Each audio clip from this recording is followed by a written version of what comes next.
राधे राधे छोटा भाई सब ध्यान देगा। यह है तुम्हारा एक्सरसाइज 6.2 सवाल नंबर है 1, कक्षा है तुम्हारा 8। और यहाँ पे देखो कहता है माइनस पी गुना क्यू बराबर क्यू गुना माइनस पी को लिखने में निम्नलिखित में से किस नियम का व्यवहार हुआ है। कौन नियम का? याद करो, हम तुम लोगों को ए गुना बी बराबर बताए हैं बी गुना ए होता है, तो इसको अपने लोग कहते हैं कम्यूटेटिव लॉ। कौन लॉ कहते हैं? Commutative law. और इसको हिंदी में कहते हैं अपने लोग कर्म विनिमय नियम। कौन नियम कहते हैं? कर्म विनिमय नियम। तो अपने लोगों को यहाँ पे देखो, इसको समझो ए और इसको समझो बी। अब देखो ए का मान इधर है, ये हो गया तुम्हारा ए, और देखो बी का मान इधर है। देखो कैसा है, ए गुना बी बराबर बी गुना ए हो गया है। इसको अपने लोग बोलेंगे कर्म विनिमय नियम। ये तुम्हारा यहाँ पे फाइनल हो गया। ध्यान दो भाई, ये है तुम्हारा सवाल नंबर 1 का बी। ए नंबर तो बना दिए हैं, 1 का बी। मुद्दे को समझो। कहता है 2 गुना 3 गुना 4 बराबर 2 गुना 3 गुना 4 लिखने में किस नियम निम्न में से किस नियम का व्यवहार हुआ है। मुद्दे को समझो। अपने लोगों को है देखो कौन सी दिया हुआ है, ए गुना, फिर है बी गुना सी, यही ना है, फिर बराबर है इधर ए गुना बी और गुना सी। अपने लोग है थ्योरी पढ़ चुके हैं। मुद्दे को समझो। ये जो है ये तुम्हारा एसोसिएटिव लॉ को जो है कि प्रदर्शित करता है, एसोसिएटिव लॉ को दर्शाता है। तो यहाँ पर जो है ये भी तुम्हारा किसको दर्शाएगा? एसोसिएटिव लॉ को। चूंकि इसी तरह से तुम्हारा दिया हुआ है, और एसोसिएटिव लॉ का हिंदी होता है सहचर्य नियम, और उसी को सहचार्यता का नियम कहते हैं। तो ये तुम्हारा बी नंबर टिक मार देगा, यानी कि 2 नंबर टिक कर देगा। ये तुम्हारा फाइनल हो गया।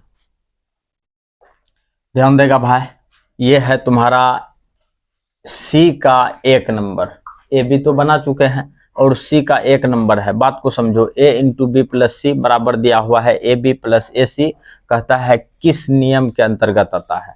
तो किस नियम के अंतर्गत आता है, मुद्दे को समझो। हम तुम लोगों को एक चीज थ्योरी हम बताए हैं, जो 10 मिनट का थ्योरी है, उसमें तुम लोगों को हम बताए थे यदि ए बी सी 3 एलिमेंट इस प्रकार हो कि ए को बी से, यहाँ पे हो गया तुम्हारा ए बी, ए को सी से, यहाँ पे हो गया प्लस ए सी।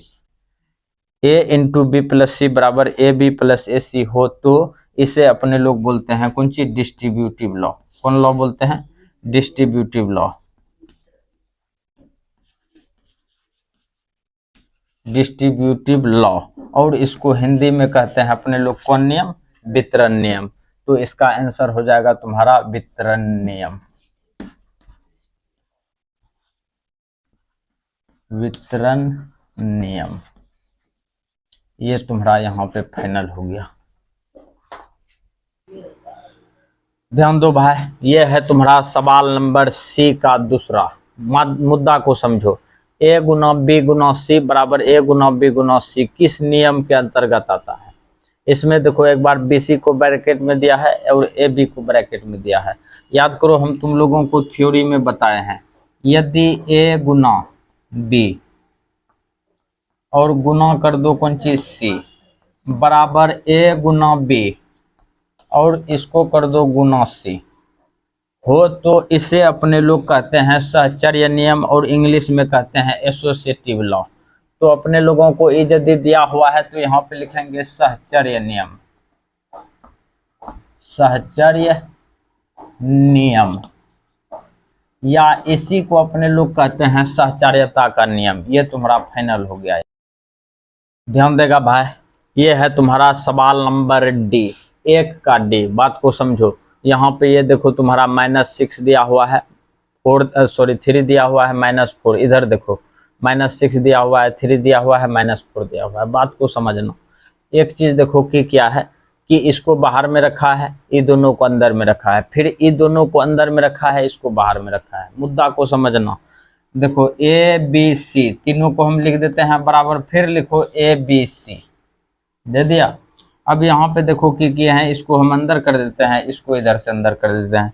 ये तो पूरा एसोसिएटिव लॉ को प्रदर्शित करता है, और एसोसिएटिव लॉ को ही कहते हैं अपने लोग सहचर्य का नियम। और ये सवाल तुम्हारा सहचर्य नियम को ही दर्शाता है, तो यहाँ पे लिख दो सहचर्य नियम। सहचर्य नियम या इसी को कहेंगे सहचार्यता का नियम। ध्यान दो भाई, ये है तुम्हारा सवाल नंबर दूसरा टाइप फर्स्ट का, और ये है तुम्हारा स्तंभ 1 और ये है तुम्हारा स्तंभ 2। बात को समझो, सवाल तुम्हारा यहाँ पे एक्स वाई बराबर वाई एक्स दिया हुआ है और अपने लोगों को कहता है कि कौन नियम है। बात को समझना। याद होगा यदि तुम लोगों को हम बोले थे यदि ए बी बराबर बी ए हो तो इसको अपने लोग कहते हैं कम्यूटेटिव लॉ, और कम्यूटेटिव लॉ को ही कहते हैं अपने लोग क्रम विनिमय नियम। क्या कहते हैं? तो क्रम विनिमय नियम, एक का जो है कि मिलान करेगा तो एक के नंबर से हो जाएगा, ए नंबर से हो गया। उसके बाद देखो, यदि तुम लोगों को फिर से हम तुम लोगों को याद दिला देते हैं, ए गुना बी गुना सी, ये दोनों को साथ में रखो, फिर ए गुना बी और गुना कर दो सी। इसको याद होगा तो इसको बोले थे एसोसिएटिव लॉ, और इसी को अपने लोग हिंदी में कहते हैं सहचर्य नियम। ए 2 नंबर का किससे मिलेगा? है सी से, नहीं मिलेगा इस तरह से। अब देखो, फिर तुमको याद होगा तो ध्यान से देखेगा, यदि ए इंटू बी प्लस सी है तो ए को बी से करेगा तो ए बी, प्लस ए को सी से करेगा तो कौन सी हो जाएगा? ए सी। ये हुआ तुम्हारा कौन नियम? वितरण नियम। इसको इससे इसके साथ वितरित कर दिए, फिर इसको इसके साथ में कर दिए, वितरित कर दिए, बांट दिए, ए को बी के साथ ए को सी के साथ बांट दिए, तो वो हो गया तुम्हारा कौन नियम? वितरण नियम। यहाँ पे देखो 4 को 6 के साथ में, 4 गुना 6, 4 को 3 के साथ में, 4 गुना 3, तो 3 का कौन चीज से हो जाएगा? बी से। अब जो लास्ट बचा हुआ है ये तुम्हारा घातांक का नियम है, थे सीधा सीधे ना कर दो, कितना मस्त बनेगा। तो भाई तुम लोग थोड़ा वीडियो को लाइक करना, अपने दोस्तों के साथ शेयर भी, और कमेंट में राधे राधे लिख देना।